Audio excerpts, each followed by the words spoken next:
نحمده ونصلي على رسوله الكريم أما بعد أعوذ بالله من الشيطان الرجيم بسم الله الرحمن الرحيم السلام عليكم ورحمة الله এই বিষয়ে আমি ভেবেছিলাম আরো কিছুদিন পরে বলবো, আপনাদের সাথে শেয়ার করব। আজকে কোনো প্রকার আমার নিয়ত ছিল না। পরে ভাবলাম যেহেতু মানুষের হায়াত মত আল্লাহর কাছে, আজকে হয়তো রাতে ঘুমানোর সময় মরে যেতে পারে, তাই ভাবলাম কিছু কথা মানবতার জন্য বলে যায়, মুসলিম উম্মার জন্য বলে যায়। অ্যাটলিস্ট মারা গেলেও মানুষের কিছু উপকার হয়। আমাদের প্রিয় নবীজি সাল্লাল্লাহু আলাইহি ওয়াসাল্লাম বলেন, ততক্ষণ পর্যন্ত তোমাদের কেউ মুমিন হতে পারবে না যতক্ষণ না সে নিজের জন্য যা পছন্দ করবে অপর ভাইয়ের জন্য তাই পছন্দ করবে। এই হাদিসের শিক্ষা থেকে আল্লাহ রাব্বুল আলামিন আমাকে সাহস দিয়েছে, একটা ওয়ে দিয়েছেন, তৌফিক দান করেছেন, একটা সুযোগ দিয়েছেন যে মুস্তাক মোহাম্মদ আরমান খান ওনার ইমাম হাদিস শুনে যারা সমালোচনা করছেন তাদের উদ্দেশ্যে আমার কিছু অনুরোধ বলতে পারেন বা সতর্কতা বলতে পারেন। আমার কথাগুলো শুনলে কেউ কেউ নেগেটিভ কমেন্ট বা নেগেটিভ চিন্তা করতে পারেন, আমাকে নিয়ে প্রোপাগান্ডা করতে পারেন আমার বিরুদ্ধে, কোনো সমস্যা নাই। ওয়াল্লাহি ওয়াল্লাহি এতে আমার কোনো আপত্তি নাই। কিভাবে আপনাকে বোঝায় উনি হকের উপরে আছেন, কিভাবে বোঝায়? আমার দিলের চোখটা যদি আপনাকে দিয়ে দিতে পারতাম তবে আপনি বুঝতেন আপনি এতদিন পর্যন্ত যা অন্যায়টুকু করেছেন তা বড় ভুল করেছেন। ওই ফিলিংস আপনার মধ্যে আসতো আল্লাহ পাকের ইচ্ছায়। ও আমার প্রিয় ভাই, আমি শুধু আমার দায়িত্ব পালন করছি ঈমানের দায়িত্ববোধ থেকে, যাতে কালকে আমাদের ময়দানে আল্লাহ পাকের সামনে দাঁড়িয়ে বলতে পারে, ইয়া আল্লাহ তাআলা, আমি যেটি বুঝেছি তা মুসলিম উম্মার সামনে এনে উম্মাকে সতর্ক করেছি। আল্লাহ আপনি আমাকে মাফ করে দেন। আল্লাহ,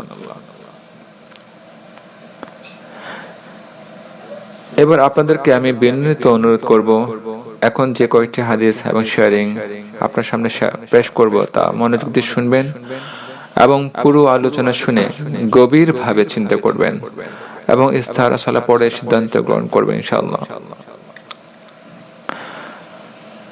আমরা তো এই হাদিসটা বেশ জানি, আখিরুজ্জামানের হাদিসটা, যে হযরত তাবে হতে বর্ণিত।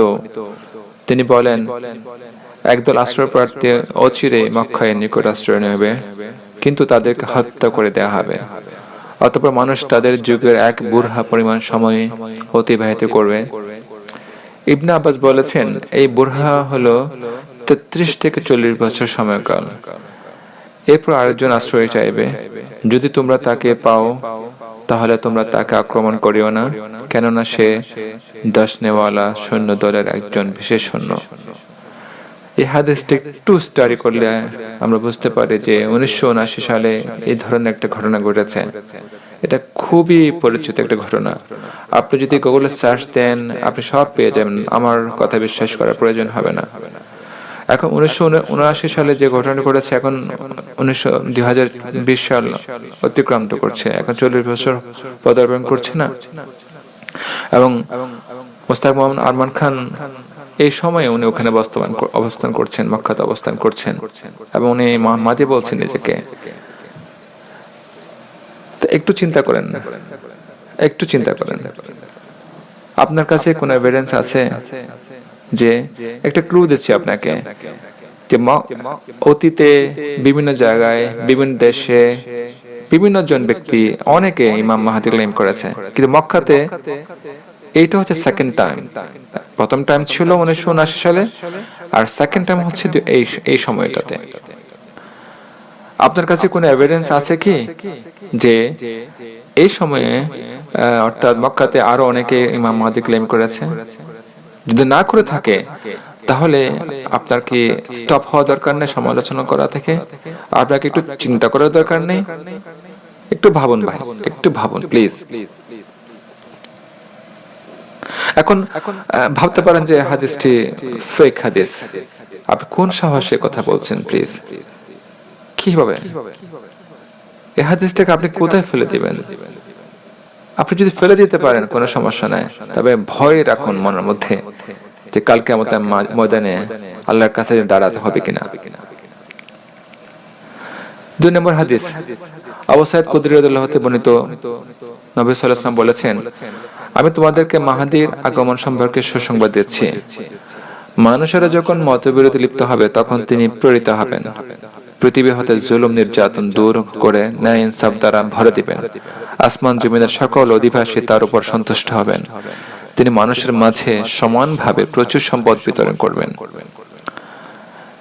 একটু খেয়াল করে দেখবেন, বর্তমানে আমরা দেখতে পাচ্ছি কি পরিমাণ মতবিরোধে লিপ্ত মুসলিম বিশ্ব। আপনি একটু দেখেন তো, আপনার সামনে, পেছনে, ডানে, বামে একটু যদি তাকে, স্কলার থেকে শুরু করে নন স্কলার পর্যন্ত মুসলমানরা কি পরিমাণ মতবিরোধ করছে। স্কলাররা এক স্কলার আর স্কলার এক আলেমের বিরুদ্ধে কাফির ফতোয়া দিচ্ছে, মুনাফিক বলছে, নিজের মতের সাথে ম্যাচ না করলে যত ধরনের পৃথিবীতে খারাপ বিশ্বাসন আছে সবগুলো বিয়ে করছে। এমনকি বাদ পড়ছে না যে সে ইহুদির দালাল, খ্রিস্টানদের দালাল, হোয়াট এভার ইট ইজ। একটু দেখেন না, আপনি একটু খেয়াল করেন, একটু চোখ কান খোলা রাখেন, আপনার আশেপাশে দেখতে পাচ্ছেন না? জি, তাই হচ্ছে। এটাই হচ্ছে ইমাম মাহদী আসার সময়। উনি ছাড়া এই দিকভ্রান্ত মুসলিম উম্মাহকে সঠিক পথে ওনার নেতৃত্ব ছাড়া আর কেউ দিতে পারবে না, আর কেউ সঠিক সন্ধান দিতে পারবে না ইনশাআল্লাহ। 3 নম্বর হাদিস হচ্ছে হযরত সাওবান রাদিয়াল্লাহু তাআলা বর্ণিত, রাসূল সাল্লাল্লাহু আলাইহি ওয়াসাল্লাম বলেছেন, তোমাদের ধন ভাণ্ডারের নিকট 3 জন খলিফা সন্তান যুদ্ধ করতে থাকবে, কিন্তু ধন ভাণ্ডার তাদের একজনের হস্তগত হবে না। এই হাদিস 4 বড় আছে। আমরা একটু খেয়াল করি, এই সৌদিতে একটা রাজার মৃত্যুর পর থেকে 3 জন ক্রাউন প্রিন্স কি এখন কি অবস্থার মধ্যে আছে? আপনি তো এখন অনেক, আপনার হাতে তো এখন টিপ দিলে তো সব ইনফরমেশন বের হয়ে যায় না? আপনি তো এখন অনেক স্মার্ট, আপনার হাতে স্মার্টফোন আছে, আপনি নিজে চাইলে সব ইনফরমেশন আপনি ইজিলি আপনার হাতে নিয়ে আসতে পারেন। খেয়াল করেন তো একটু, এই ধরনের ঘটনা ঘটেছে কিনা? আমার বলা লাগবে না ভাই, আপনি নিজে বের করতে পারবেন, কারণ আমি তো ওনার পক্ষে কথা বলছি, এজন্য আমার কথা বাদ দেন, আপনি নিজে রিসার্চ করে বের করেন এই ধরনের ঘটনা ঘটেছে কিনা। 3 জন ক্রাউন প্রিন্স ক্ষমতা যাওয়ার জন্য যুদ্ধ করছে কিনা, একটু খেয়াল করুন প্লিজ। এখন ওনার আহলে বায়াত বা আল্লাহ রাসূল সাল্লাল্লাহু আলাইহি ওয়াসাল্লাম বংশধর হওয়ার ব্যাপারে আপনার সন্দেহ হয়, বা আপনি এক্ষেত্রেও ওনার এক হাত নিচ্ছেন, আপনার কাছে কোন সিঙ্গেল এভিডেন্স আছে যে মুস্তাক মোহাম্মদ আরমান খান আহলে বায়াত না? আপনি কিভাবে বলতে পারেন উনি মিথ্যাবাদী? আপনি কোন ডিএনএ টেস্ট করেছেন? এটি করলে হয়তো বংশ বের করার একটা ওয়ে বা মেথডোলজি পাওয়া যায়। আপনি কিভাবে বলতে পারেন উনি মিথ্যাবাদী? যেহেতু আপনার কাছে কোনো এভিডেন্স নাই, তাই আপনার নীরব থাকা কি বুদ্ধিমানের কাজ নয় কি ভাই? জি আপনাকে বলছি, আমি জি আপনাকে বলছি, প্লিজ গভীরভাবে চিন্তা করুন। সময় পার হয়ে যাচ্ছে আপনার অজান্তে, আপনি ফিল করতে পারছেন না, আপনি বুঝছেন না, আপনি ইগোর মধ্যে কাজ করছে আপনার মাঝে, আপনার নিজের বুঝটাকে আপনি বেস্ট মনে করছেন, বা আপনি মনে করছেন যে আপনি যাকে ফলো করছেন উনি বেস্ট, উনি ভুল করতে পারছেন না বা পারেন না, এটা আপনি ফিল করছেন। ব্যাপারটা কিরকম? না ভাই, একটু গভীরভাবে চিন্তা করেন। আমি শুরুতে বলেছি ইস্তাহারা সালাহ পরে সিদ্ধান্ত গ্রহণ করুন, কিন্তু না পড়ে যদি অন্য কোনো কারণ দেখিয়ে বরং সমালোচনা করেন, তবে আল্লাহ পাক সব দেখছেন আর সব লিখছেন। তাই আল্লাহ পাক সূরা জিলজালে 7 থেকে 8 নম্বর আয়াতে বলছেন, فَمَن يَعْمَلْ مِثْقَالَ ذَرَّةٍ خَيْرًا يَرَهُ وَمَن يَعْمَلْ مِثْقَالَ ذَرَّةٍ شَرًّا يَرَهُ। অর্থাৎ তারপর যে অতি অল্প পরিমাণ ভালো কাজ করবে সে তা দেখে নেবে, এবং যে অতি অল্প পরিমাণ খারাপ কাজ করবে সে তা দেখে নেবে। একটু থিঙ্ক করেন।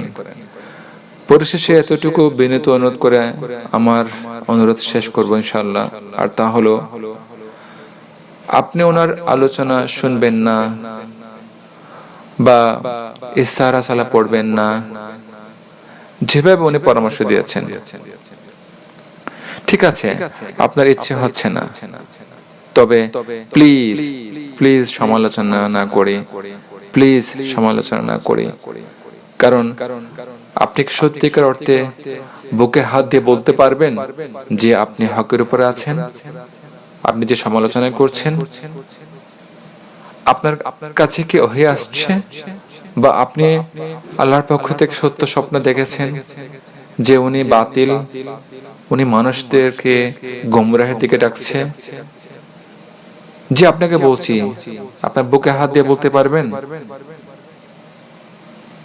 পারবেন কি বুকে হাত দিয়ে বলতে পারবেন? একটু থিঙ্ক করেন। অন্যথায় ভয়ঙ্কর শাস্তি অবধারিত দুনিয়াতে ও পরকালে। আমি এগেইন রিপিট করছি, ভয়ঙ্কর শাস্তি অবধারিত দুনিয়াতে ও পরকালে। আপনি মানেন বা না মানেন, আল্লাহ পাক আপনাকে বাঁচিয়ে রাখলে দেখতে পাবেন এই সত্যের বাস্তবতা, আজ হোক বা কাল, ইনশাআল্লাহ। আসসালামু আলাইকুম ওয়া রাহমাতুল্লাহ।